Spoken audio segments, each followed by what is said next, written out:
Hi, I'm Karrie Howard, Chief Director of Cleveland Department of Public Safety.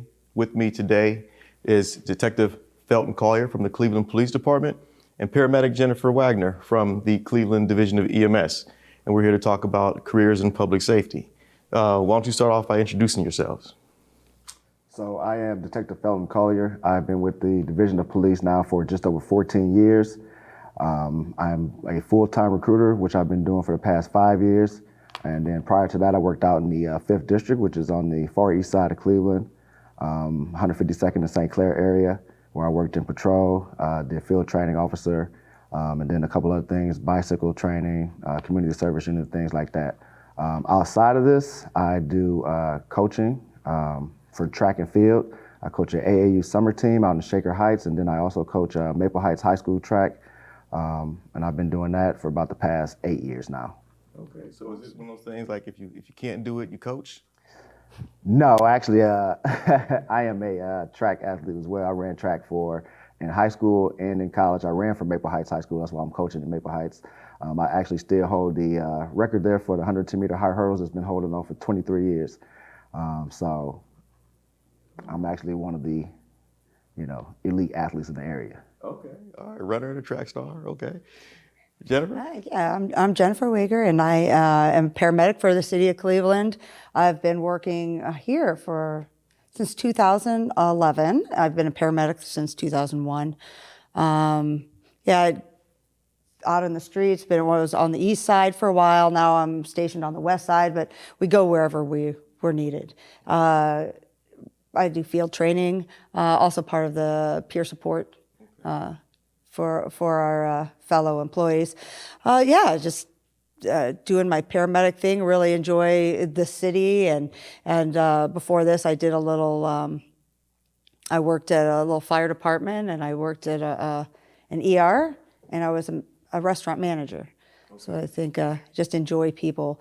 At home, outside of this, I have a little one. I have a 6-year-old. So her activities keep me busy, meeting all her coaches and taking her places and doing that. So that's pretty much what I do on the outside. Okay. Are you a coach mom? Well, we're doing ballet, so I'm learning how to be a ballet mom, which is very different for me. So. Okay. How do you balance your careers with your home life, with your outside life? I would say sometimes it can be difficult and it can be challenging, but I think you sort of find a way to you try to find an even balance. My 2 kids are they're pretty much grown now, 20 and 18. The other one's on the way out the door. But when they were in school, they were doing dance, theater, and then they had multiple sports. And so you find a way to adjust your life and make it work, because you want to see your kids grow up, and you do have the opportunity and the time while doing this job to watch your family and enjoy your family as well. Yeah, I find that with the schedule with EMS, I can plan a year ahead of time. I know as long as I stay on the same shift that I'm going to have certain days off. So for me, I like to know I can say I am going to be off that day. 5 months from now, I know I'm going to be able to be there for my kids. I know I can be there for her. And it's a community of people that I have around me that help as well. But I think that the schedule for me is very good with working with my daughter and getting her places and spending good quality time with her. Okay. So talking about being around a community of people, right? We know that a lot of young people, they want to belong. They want to feel like they're part of something. Mm-hmm. How does your profession, how have you felt in your profession about that sense of belonging? Mm-hmm. Oh, yes. Sense of belonging. I feel with being a paramedic, we all have a certain camaraderie, a certain thing that we share with wanting to be helpful, to wanting to see people heal or see people through some hard times. So we can count on each other to talk and communicate and to be there and for us to understand each other. I felt a part of the city as well. People in the community, who they trust me, and I get to meet so many people in this job. I get to meet so many people in so many different scenarios, and I feel like they're welcoming me or allowing me to be a part of their families, and it really helps me feel a part of the city, a part of the community. So I would say some of the similar things that Jen said here. Like, first of all, there's a belonging within the Division of Police and the camaraderie. Everybody feels like they're family, they're part of one another. But then when you start reaching out and you talk about belonging as part of the city, you meet so many people, as she said, and you start developing relationships with other people. Just like I would talk about, like, when I was out on patrol, there was a group of kids that we interacted with, me and my partner, on a daily basis. And it was almost as if we watched these kids grow up, because we literally did. From the point they were playing, watching bikes, and then I remember we're driving down the street one day, we were at a red light, car pulls up on the side, blows the horn, and it was them. They're like, we're driving now. I'm like, oh my God. I'm like, how long has it been? So now they're driving, and then next thing you know, now they're adults. They're in the workforce. So you develop these type of relationships within the community, and you get to learn about them and watch them. Like I said, watch the children grow up as if they're your own children. Okay. So you're interacting with the public. You're interacting with children. If they're thinking about a career in public safety, what do you think they should know? I would say if they're thinking about a career in public safety, if you enjoy working with people, if you enjoy helping people solve issues, if you have that type, you can have sympathy and empathy for other people outside of your own family, then I think that this is a great career, because you have the opportunity just to meet so many people and affect lives on a positive, and sometimes it's negative based on our job, but you can actually impact people in a positive way on a daily basis. And so if you're thinking about it and it's something that you enjoy doing, just working with people and talking with people, then this is a good career to have. Absolutely. I would agree with that if you like people, for me, like, I was in restaurant management and the interacting with people and dealing with it. And then EMS is a different level of that, a different kind. It is customer service. It is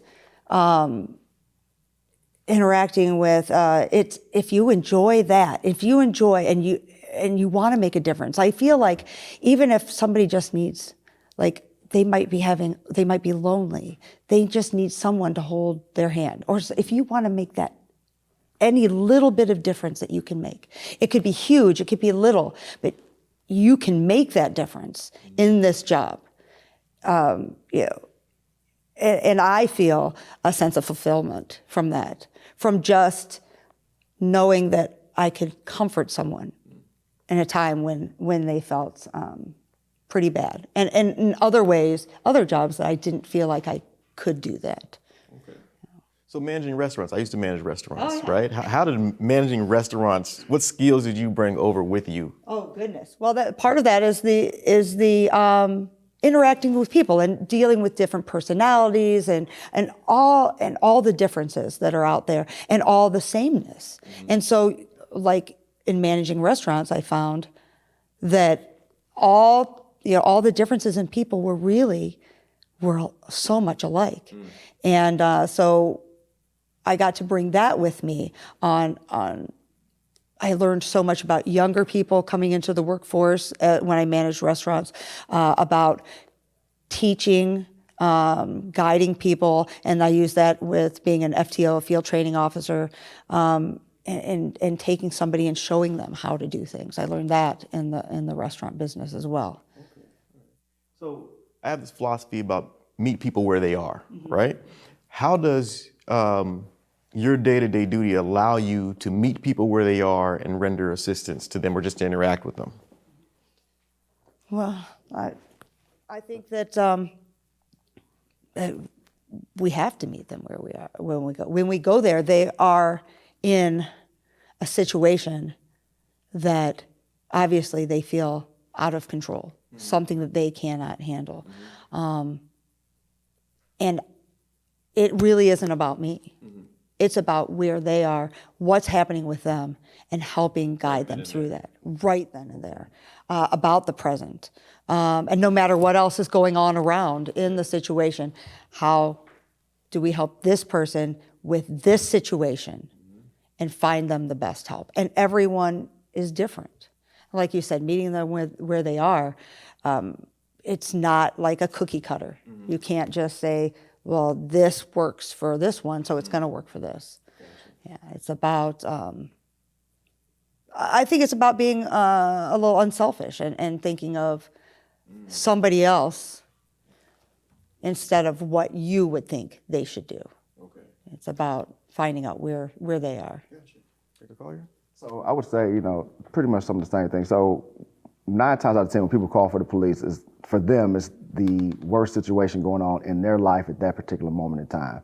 And regardless of what you think about when you get there, you have to, understand where they're coming from and try to put yourself in their shoes. So when I was a field training officer, and I remember I had some new police officers who would ask, they call the police for this, this don't seem like, I'm like, well, you got to understand that this is where they're at, and this may be a stressful situation to them, and so you got to try to understand where they come from. When you get there, you want to try to talk to them, find out exactly what's going on, so that you can meet them where they're at, understand the situation from their point of view, so that you can actually address the problem. And it gives you, an opportunity, like if you to use your critical thinking skills and try to think. Sometimes you got to think outside the box of which we normally do to try to solve a problem. But I think that's really what you do from call to call. Every call is different that you go to.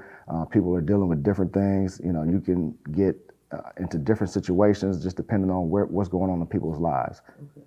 So talk about some of the training that you receive from the division of police and EMS that prepares you for what you do. For our initial training, when you first get on, is the police academy, obviously, which is a 7-month-long academy, and they put you go through different stuff. Obviously, you go through firearm training, driving, firearms, a bunch of stuff like that. But then we also have our crisis intervention training that helps you prepare for people who are in crisis. Then you have, then they do a lot of scenario-based training when you're in the academy. So you learn, they put you in different situations and try to get you to think and how you would react in these different types of situations. But once you get out the academy, training continues. There's no stop in training. So we have our annual service training that covers different types of things in that as well. And like I said, the crisis intervention training is a huge thing right now because there's just so many people, especially in the city of Cleveland, that you come across that are in crisis when you get to calls. Okay. Yeah. And with EMS, we also have a training academy, which, of course, you go over protocols, but you also have the scenarios. You have the physical training as well, because you have to be able to physically do the job. And then we have monthly in-services with continuing education. We've had different speakers about different topics, education, and like from the ADAMS board, the Alcohol and Drug and Mental Health board. We've had cardiologists, other things to help us improve.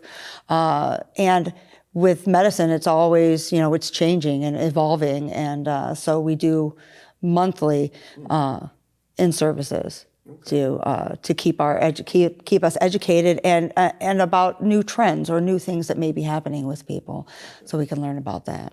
Okay.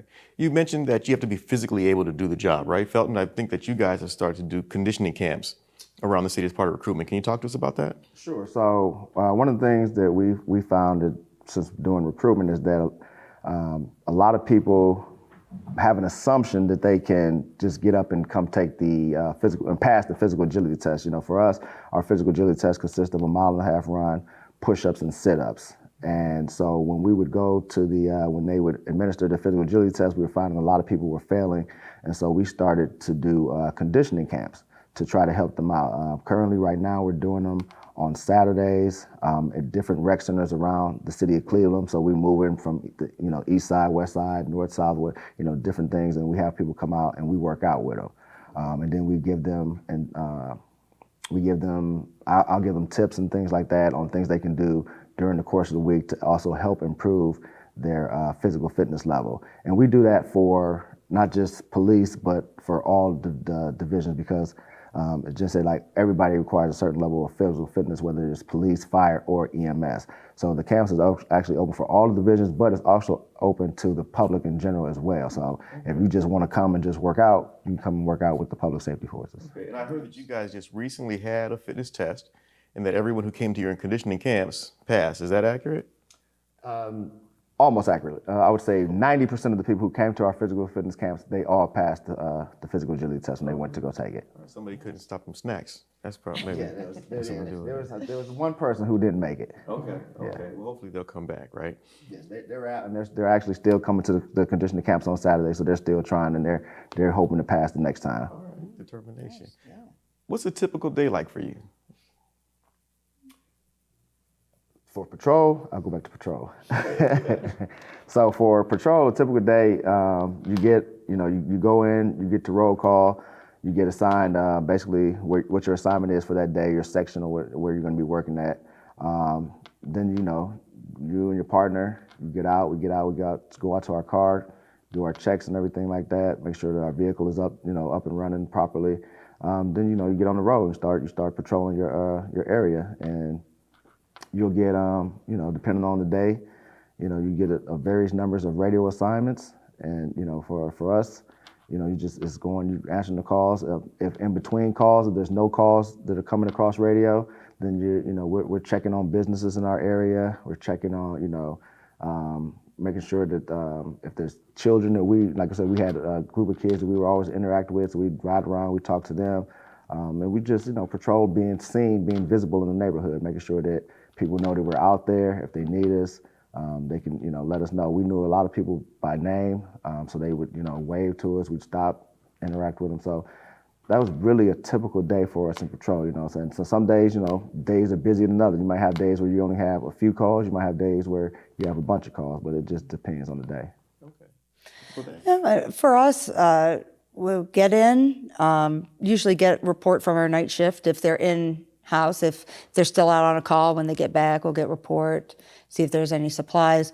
We get ready, get all our belongings, sign in. We'll go to the back. We'll start checking and making sure we have all our supplies, everything we're going to need for the day, because we have quite a few things in the back of that ambulance. We make sure we have everything in there and that it's up to par. And if we need to, we can order for the day, make sure that the squad is fueled, wash it. Now, at any time, you can get a call in between while we're doing these tasks, and you go out and you respond to the calls. Sometimes we make it back to our station to complete those things, and sometimes we're out all day and we're going to different calls. Sometimes we need to cover areas that maybe all the ambulances are busy, so we may go to another side of town to cover that. But we get to enjoy the beautiful weather, windows down, meet people, but interact with the hospital staff and the firemen, and sometimes the firemen will have lunch, and we'll get to, if we get back, get in on some of that. And and they cook. They really can cook. I could tell you, man. So if we have the time to get in on that, that's always a good thing. Okay. Yeah. So and then sometimes, like he said, some days are busier than others. Some days you're out and you're doing it. But, and some days you make it back and you can wash your ambulance. You can restock. Maybe sit down for a few minutes and. Okay. Yeah. One of the things that I learned since coming on as safety director is that EMS is very busy, right? EMS is very busy. Talk about how busy EMS is. Well, so I guess busy is relative. So there may always be a call to go to. Sometimes there's not, but when it's busy, there'll be a call. We go there, but we'll get to focus on just one person. Or maybe a few people, and then take them to the hospital, and then there may be another call waiting, and we go to that call. But each situation, even though it's busy and you're doing things all the time, you get it's not the same thing every time. So even though, like some people, it's like, so busy. It is new. If you look at it for what it is, it's new people, new interactions. So it doesn't always feel like it's so busy. Okay.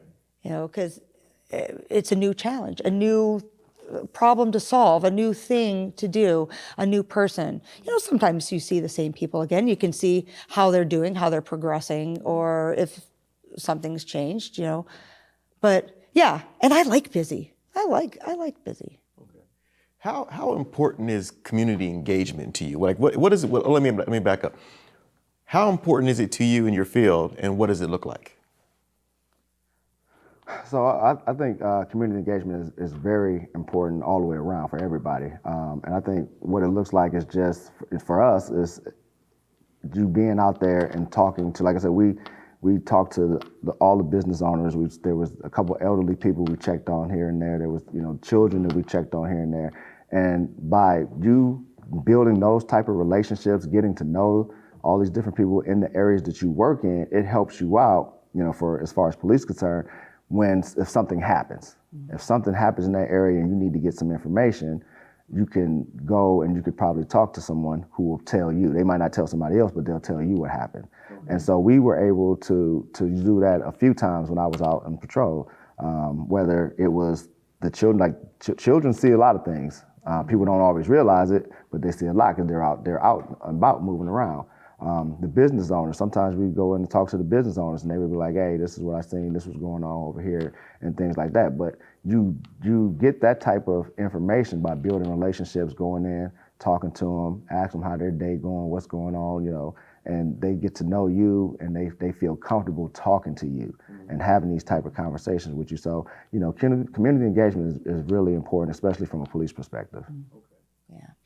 And I think with EMS, there's people that in the neighborhoods that we know that this house, there may be somebody who's struggling a little financially. So we get a call if they're sick, but sometimes the neighbors, so the community involvement, the neighbors will keep an eye out, maybe call for some help. Notice that mail is piling up, things like that. And then we get to know the neighbors. Or if maybe we haven't seen this person, and we know that they normally get sick once a month, but we haven't seen them, or we can drive by, we can check on them. There's things, but just the community keeping an eye out on each other. Okay. We do like interacting sometimes, and you go to the apartment buildings and you get to meet some of the people and you see them quite often, and it's almost it's almost like Cheers, the old show there. Am I aging myself? Am I aging myself here? But anyways, you're like, I don't know that show. You walk into the building and they're like, hey, and they know us by name and we know them by name. Okay. And it's not always a great thing that we're there, but to get to know the people, and they know that if they call us, we're going to be there and we're going to take good care of them, and that they can look out for each other and call us, and it's a safe thing to do. Okay. So in your careers, in your professions, you see a lot, right? What do you do for your mental health, and how do your divisions help support your mental health? So for me personally, vacation. Anytime I take vacation, that's me taking the time for my mental health. Okay. That I'll go anywhere, or if I can just go to doing something that's outside of work, give me a mental break from work. That so whether it's going to a sporting event or some type of comedy show or something like that. I love comedy, so I'll go to as many comedy shows as I can. That for me, that's a mental break for me. But as far as for people who might need additional things, we have a bunch of things within the Division of Police that people can use. We have our Employee Assistance Unit that offers help to anybody who, they may be struggling with anything based that we see out there. We also have our stress consultant who's a part of the division. They can go see the stress consultant to get help.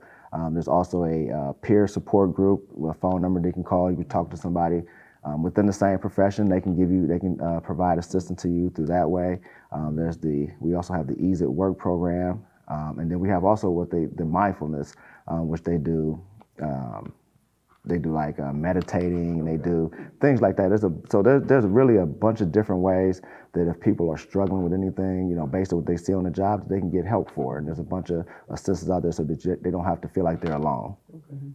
Yeah, and I think with EMS, we do a lot of like decompressing with each other, like maybe after a call, because we can talk with each other and to at least get it out.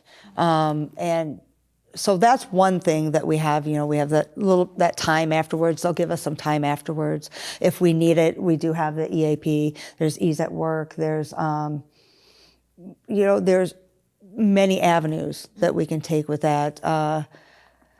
We also do have a peer support group for EMS as well that they can call. Anybody can call in the division. And like for me, there's so many things that work for people.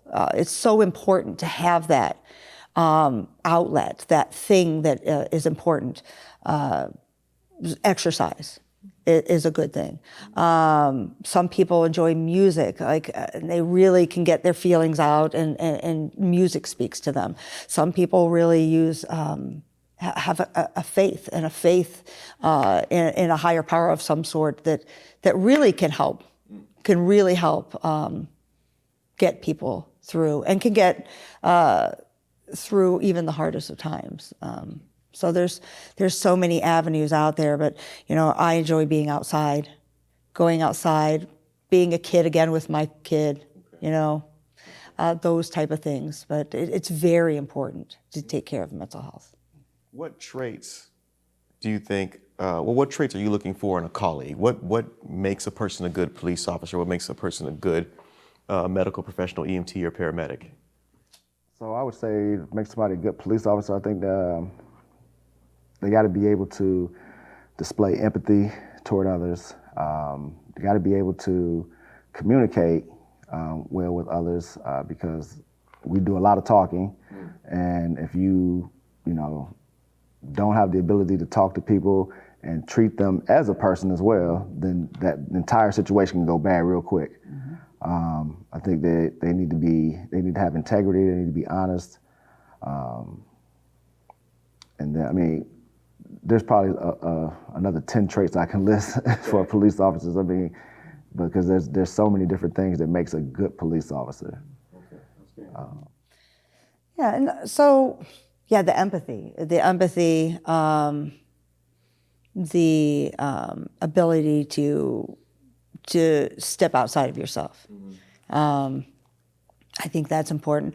Also, to be able to just, there's a certain camaraderie. Like if you sit in the front of the ambulance and you're just talking among each other, to be able to communicate with your coworkers. But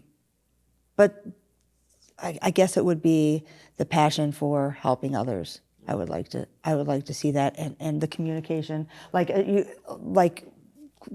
police, it's different, but you need that ability to de-escalate a situation, and if you can't communicate, a situation can go bad pretty quickly. So someone who maybe have never thought about your profession as a career, or someone who might just have some initial interest, what would you say to them, and how can they contact you? So they have some initial interest. They can reach out to us and talk to us about it. We talk to people on a daily basis, whether on phone, social media, or in person, who have questions or they've thought about getting into a career in public safety, regardless whether it's police, fire, or EMS. And and we will talk to them about whatever it is that they have concerns about. They can always reach out to the recruitment office at 216-623-5233, which is our office number, and they can talk to any one of the recruiters in the office and ask them specific questions on anything to do with public safety. Okay. And it could be, whether it's, sometimes we get people who call us and they ask us, they're considering multiple public safety careers, and they want to know which one would be right for them. So we'll talk to them and try to guide them based on what it is they think that they want to do. Okay. That's pretty awesome. Now, for EMS, I mean, really, if you have a passion for people, like I was a McDonald's manager. You know, you can come from anywhere. You work at a gas station, you work at a law firm, you work wherever. It doesn't matter where you come from. It doesn't, or you don't have a job. It doesn't matter where you come from. If you have a passion for people and you have the determination to learn and better yourself and better your community, you can do it. Just if you have that willingness and you like people and you want to make a difference, I don't care where you come from. Okay. Call this guy at the. What was the number again to call you at? The number is 216-623-5233. Awesome. Now, a lot of jurisdictions, they require you to either have some training or to pay for some training before they come and work. What's Cleveland's position for the police and EMS? Cleveland, you don't need any training for any of the public safety forces. We provide the training. There's a police academy, there's a fire academy, there's also an EMS academy. So they're entry-level positions. No training is no additional training is required for you to apply. So normally we get a lot of people call and they ask us, do I have to have my OHio certification, my fire, or my EMT? What's OHio for the people who don't know? Ohio Peace Officer Training Academy. Okay. And so we tell everybody, no, you don't need any of those. I said, as a matter of fact, actually with the city of Cleveland, if you apply and we hire you, we'll put you in the academy and we'll also pay you while you're in the academy. So, so you're going to get paid to train. Okay. So that's one of the things that we have going for us outside of other places. Okay. So the Cleveland Police Academy received a Star Award not too long ago from OHio. Can you talk about what the Star Award is? So that was recognizing our police academy as one of the top academies in the state of Ohio. There are multiple academies throughout the state that people can go to. Some of them are paid and then some of them are unpaid. But our academy was recognized as one of the leading academies in the state for training police officers. And EMS's academy is a certification to teach EMTs. Yes. Yes. Now we can take, if you do not have your EMT, but you want to have a career in EMS, we are now, EMS is now certified, and we can take you through that and get your EMT, and then you can begin our academy for the training. Well, thank you for that. I appreciate that. Is there anything that you want to leave? Anything that you want to say to the folks who are watching who might be on the fence about joining your ranks? I would say that if they're thinking about it, give us a call. Like I said, if you're out of shape, we got conditioning camps going on that will help you get in shape. Our police applications are open all year, so you can apply the paramedic for anybody who's a certified paramedic already. Those applications are open all year as well. And then we also have a fire application getting ready to open up in July. So anybody interested in being a firefighter can apply this coming July. So thank you guys for being here. Thank you for your service to the citizens of Cleveland. We truly appreciate it. Karrie Howard, Chief Director, Cleveland Department of Public Safety. Come on and join the team. Call 216-623-5233 and reach one of our recruiters.